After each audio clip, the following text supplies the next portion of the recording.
안녕하세요. 입시가 막막할 때 유니브 클래스 윤여정입니다. 자, 이제 우리 고3 친구들은 기말고사가 끝나면 내가 수시를 어느 라인을 쓸 수 있느냐, 교과를 몇 장 쓰고 종합을 몇 장 쓸 것이냐, 이러한 본격적인 수시 고민을 해야 되는 시기가 코앞에 왔다라고 보셔야 될 것 같습니다. 우리 특히나 작년부터 워낙 뜨거웠던 이슈였어요. 무전공학과 또는 유형 1이라고 얘기도 하고 자유전공학부라고 얘기하는 이 학과를 어떻게 내가 전략적으로 지원할 수 있을 것인가, 나의 생기부로서 내가 자유전공학부가 조금 더 유리한 강점이 있는가, 이런 것들을 좀 면밀히 따져보는 시간을 가져야 하지 않을까 해서, 그래서 오늘은 특별히 서울대 자유전공학부, 청균관대 자유전공학부, 그리고 문과에서 경희대 한의회까지 모두 다 싹 다 합격한 선배를 모시고 자유전공학부를 좀 어떻게 준비했고, 이 학과를 합격하기 위해서 나는 어떠한 것에 포인트를 뒀는지 노하우를 샅샅이 파헤쳐보는 시간을 갖도록 하겠습니다.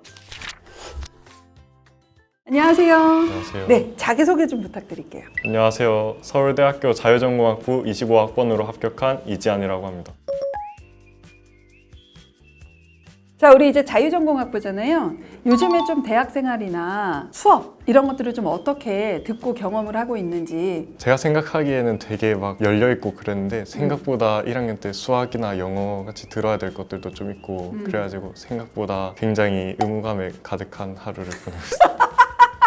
아니, 그러면 이렇게 의무감에 가득한 하루하루를 보내고 있다면 대학생활은 못 즐기고 있는 건가? 사실 오늘 축제 날이긴 한데 서울대 축제가 재미없기로 알죠. 예정해서 과감하게 촬영하러 왔습니다. 감사합니다. 대학 가면 뭔가 아름다운 낭만 있는 대학생활을 할 거라고 생각하는데 의무감이 가득한 하루하루를 보내고 있는 우리 이지안 학생하고 한번 얘기를 해보려고 합니다. 맨 처음에 서울대 자전 친구라고 하고 생계를 맨 처음에 볼 때 당연히 이과라고 생각했어요. 문과래. 문과에서 붙기는 자전은 정말 어렵거든요. 선생님이 우리 지안이 생기부를 보기 전에 뭘 생각해 봤냐면 내가 최근에 문과에서 서울대 자전을 쓴 경험이 있나? 생각해 봤거든요. 3년 동안 없었어요. 문과가 서울대 자전을 학종으로 붙는다는 건 그냥 문과 어떤 과든 다 붙을 수 있다는 뜻이에요. 가장 가기 어려운 게 자전이에요. 이게 되게 어려운 거야. 가끔 이렇게 약간 숨은 진주 같은 일반고들을 발굴하는 기쁨을 느낄 때가 있거든요. 휴양고 선생님들 정말 감사합니다. 네.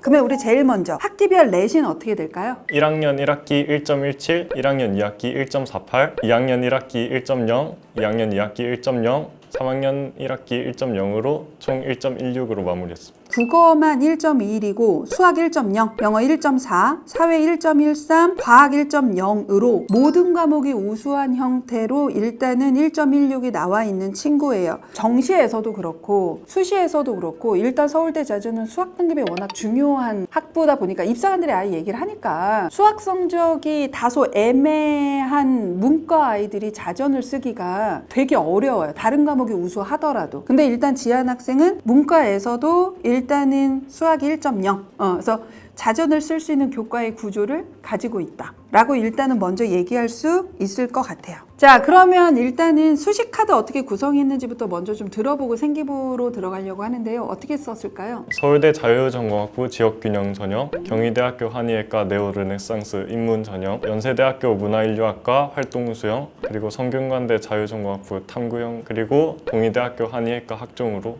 구성했습니다. 요렇게 해서 5개를 구성해서 6장을 다 쓰진 않았어요. 최종은 몇 개를 붙었을까요? 서울대, 경희대, 성균관대, 연세대 이렇게 4곳에 합격했습니다. 아니 근데 우리 문과의 끝판왕의 경희대 한의회를 네오르네상스 이게 학생부 종합전형 이거로 붙은 거야. 끝난 거야 그냥. 내신만 좋은 것만으로는 안 돼요. 왜냐면 내신이 1.0이어도 이거는 불합할 수 있는 부분이기 때문에, 그러면 이러한 우수한 내신도 갖고 있지만 그거에 걸맞는 생기부도 갖고 있었다는 뜻이에요. 자유전공학부는 원래부터 좀 관심이 있었을까요? 2학년 때부터 자유전공학부에 본격적으로 관심이 가서 제가 좋아하는 분야도 좀 다양하고 대학교에 가서 수업을 들어보면 또 그거에 대해서 어떻게 느낄지 좀 달라질 수 있으니까 대학교 가서 선택하고 싶다는 마음이 굉장히 커서 자유전공학부를 중점으로 카드를 쓰게 되었습니다. 고2 때 이거를 결정할 때는 유형1이 이렇게 될지는 알지 못한 채로 생각을 했을 테니까 아마 목표를 서울대 자전을 생각하고 2학년 때부터 했다. 네, 이렇게 봐야 되겠네요. 이제 본격적으로 한번 지한 학생의 보고서에 대해서 한번 얘기를 해볼게요. 혹시 서울대 자전을 위해서 생기부가 이런 게 조금 중요한 것 같아 본인이 생각했었던 지점들이 혹시 있을까요? 자율전공학부가 아무래도 융합을 좀 맞아요. 추구를 하다 보니까 맞아요. 생기부에서도 그렇게 학문 간의 연결성 이런 것들을 최대한 보여주려고 노력했습니다. 연계성을 보여주는 거예요. 그러니까 통합적 관점하고 연계성 이게 진짜 자전에서 제일 중요한 포인트인데 그거 되게 잘 잡았다. 그러면 이 연계성을 위해서 다양한 활동을 했어요. 근데 그 중에서도 가장 그래도 본인이 영혼을 갈아 넣었다. 얘기할 수 있는 내용이 뭐가 있을까요? 3학년 진로 활동 내용인데요. 뉴스나 그런 걸 보면서 벤야민의 기술적 복제시대 예술작품이라는 책이 있다는 걸 알게 됐어요. 엄청 잘 알기도 어렵지만 베냐민을 안다는 것도 쉽진 않다고. 저도 굉장히 우연하게 접하게 됐는데 이 책이 그래도 그나마 제가 접근할 수 있는 책이지 않을까라고 생각해서 맞아요. 거기서 이제 제일 주요하게 다뤄지는 개념이 아우라라는 개념이라고 맞아요. 생각해서 그 아우라의 개념을 따라가지고 현대 이제 나치스가 영화를 통해서 선동을 하게 된다 이런 것까지 이어서 탐구를 하고 이제 저는 좀 실천적인 측면에 관심이 많아서 현재도 그런 아우라 파괴가 일어나고 있는지 사례를 좀 찾아보면서 쇼폼 같은 거에서 쉽게 복제가 되어서 그런 아우라 파괴가 일어나고 있다는 걸 파악하게 되었어요. 근데 뉴스나 그런 곳에서 접했던 NFT 기술이 갑자기 생각이 났습니다. 갑자기? 아이돌 포토카드에 NFT 기술을 적용한다 이런 기사를 봐가지고 그걸 생각해보니까 복제를 하더라도 거기에 NFT 기술이 삽입되면은 그 고유성을 확보할 수 있지 않을까 이런 생각이 들어서 좀 더 자세히 연결해서 탐구해봐야겠다. 그래서 마지막 해결책으로 NFT 기술까지 제시하는 것으로 탐구를 마칠 수가 있었습니다. 요 사례가 나오는 거는 꼭 자유전공이 아니어도 우리 문과 친구들이 좀 깊이 있게 고민해 볼 수 있는 되게 좋은 내용들이 되게 많다고 저는 생각을 해요. 결과적으로 우리 베냐민이라는 분이 미학에서 왜 중요하냐면 정보화 시대로 넘어가면서 이 예술작품의 복제성이 드러나면서 베냐민을 재해석하기 시작한 거잖아요. 여튼 베냐민이라는 책이 이미 진로 독서 활동에 나왔던 건 이 친구가 1학년 때부터 너무 다양한 유형에 매우 깊이 있는 독서 활동을 했다라는 게 생기부에 드러났기 때문에 납득 가능한 책이었고 이것을 조금 더 확장해서 NFT 기술의 대체 불가능한 속성을 가지고 있음에 주목하고 원본 예술품의 아우라를 보존하는 동시에 많은 사람의 접근 가능성이 도모되기에 그 대응책이 될 수 있다라는 결론으로 도출하면서 블록체인이라던가 이런 식으로 NFT 아트 거래 활용 사례나 이런 것들로 약간 문이과를 통합하는 어떠한 서술이 나왔었던 거. 근데 이거는 문이과를 굳이 통합하지 않다고도 그 윗까지만 그냥 이 아우라와 파괴까지만 나가더라도 어느 과를 쓰더라도 매우 플러스 점수를 받을 수 있었던 매우 좋은 사례라고 생각이 들어요. 제가 왜 이렇게 자세하게 계속 얘기를 해주냐면 자전의 관점에서도 되게 좋은데 우리 문과 친구들이 이과 친구들에 비해서 우리는 추상적일 수밖에 없다고 생각하고 자꾸 너무 거시적으로 문제점, 현상, 해결 방안을 얘기를 해요. 근데 그런 친구들에게 조금 문과도 이렇게 구체적으로 쓸 수 있다라는 또 하나의 예시가 될 수 있을 것 같아서 그러니까 이런 거를 예를 들어줄 수 있는 게 우리가 보통 그린 뉴딜 정책은 문과 친구들이 좀 많이 하는 주제이고 상경계열이 특히 많이 하는데 솔직히 선생님은 그린 뉴딜이나 ESG 하는 거 별로 좋아하지 않아요. 주제가 나쁜 게 아니라 이 그린 뉴딜이나 ESG가 매우 이렇게 구체적으로 적합하게 서술되기가 되게 어려운 거야. 저는 그 두 개 주제는 웬만하면 하지 마라라는 주의거든요. 그거의 장점, 왜 도입했어, 한계점, 대책을 제시해. 이러면 추상적일 수밖에 없어요. 그러니까 주제 자체를 그렇게 잡으면 안 된다라는 것을 보여주는 게 지한 학생의 이 그린 뉴딜 정책이라고 생각해요. 두 학교의 그린 학교를 그 공통점과 차이점을 매우 구체적으로 서술을 했어요. 전자는 자연환경을 적극적으로 이용하고 후자는 친환경 재료를 쓰면서 환경 조성에 집중했다는 점, 그리고 지하 공간의 환기를 위해 연돌 효과를 활용한다는 부분에서 연돌 효과에 궁금증이 생겨서 연돌 효과의 원리를 이해하고 찾아봐요. 그러니까 이런 식으로 되게 구체적인 용어로 써야 이 아이가 정말로 생기부를 위해서 이런 걸 진짜 본인이 탐구했구나를 읽을 수 있거든. 이게 이러지 않으면 그린 뉴딜 정책이 워낙 기사에 많이 나왔었던 시절이 있었기 때문에 이게 이 아이가 탐구해서 쓴 내용인지 몇 개의 기사를 조합해서 만든 건지 헷갈리는 생기부 서술이 문과가 꽤 많기는 해요. 그러니까 이런 부분들은 좀 피해서 서술된 아주 좋은 사례다라고 볼 수 있을 것 같아요. 그래서 입사관들도 그런데 저도 그렇거든. 워낙 이제 다양한 학교에 다양한 생기부를 보니까 주제 자체가 흔한 주제인데 이게 흔하게 서술이 되면 집중력이 떨어져. 그러니까 그린 뉴딜 할 때 내가 그랬다 그랬잖아. 추상적으로 나올 수밖에 없는 주제인데 뭐 이러고 넘어가려고 했다가 읽어보면서 어머 이거 뭐야? 이러면서 봤었던 저한테도 되게 쇼킹했었던 서술이었다. 자, 그러면 이제 우리 두 번째 전략은 또 뭐가 있었을까요? 다양한 분야에서 탐구의 깊이 있는 모습을 보여주려고 했습니다.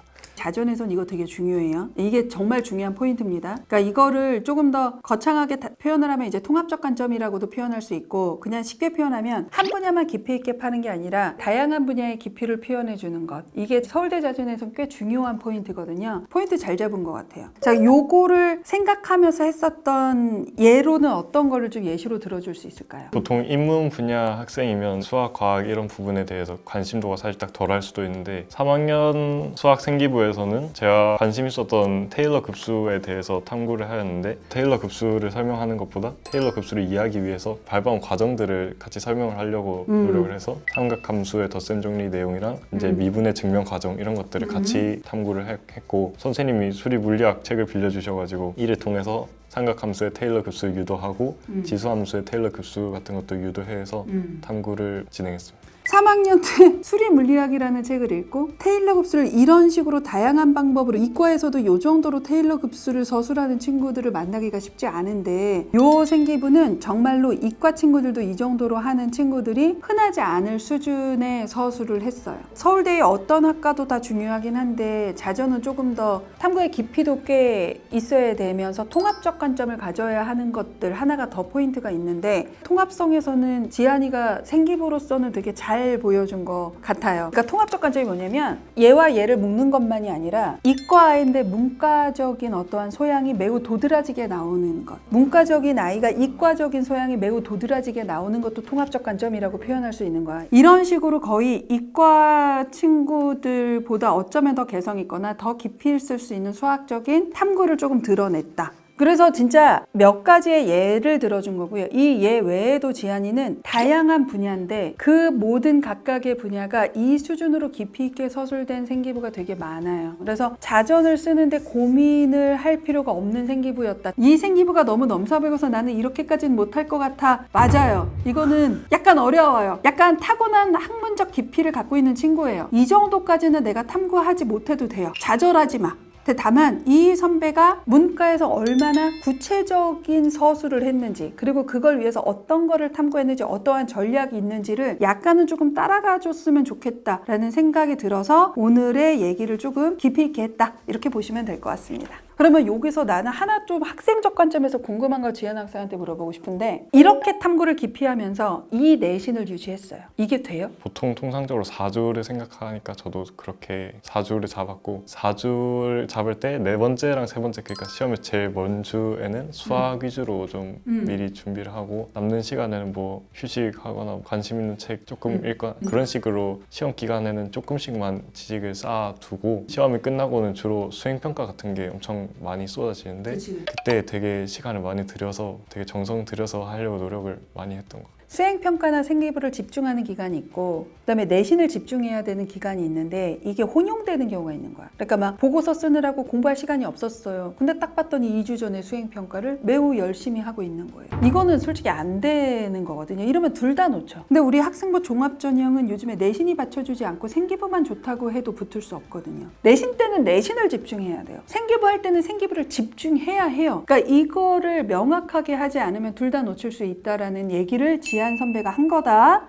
문과에서 서울대 자전 정말 이상적인 결과를 받은 친구예요. 경희대 한의예까지 합격했으니까 그렇게 노력하는 무수하게 많은 친구들이 있어요. 우리 이 친구들한테 마지막으로 해주고 싶은 말. 제 생기부가 너무 특이한 케이스라고 생각하기보다는 저도 진짜 제가 관심 있는 거를 따라오다 보니까 자연스럽게 깊이가 생기게 된 거기 때문에 어렵다라고 생각하지 마시고 자기가 좋아하는 걸 끝까지 따라가셔서 탐구를 해보셨으면 좋겠습니다. 오늘 정말 좋은 자료와 좋은 내용들이 많았어요. 끝까지 영상 신청하시고 이렇게 아낌없이 너무 많은 팁을 주셔서 감사해요 라고 생각하는 부모님들이나 친구들이 마지막으로 해줘야 될 게 있어요. 지한 학생 그게 뭘까요? 구독, 좋아요 부탁드립니다.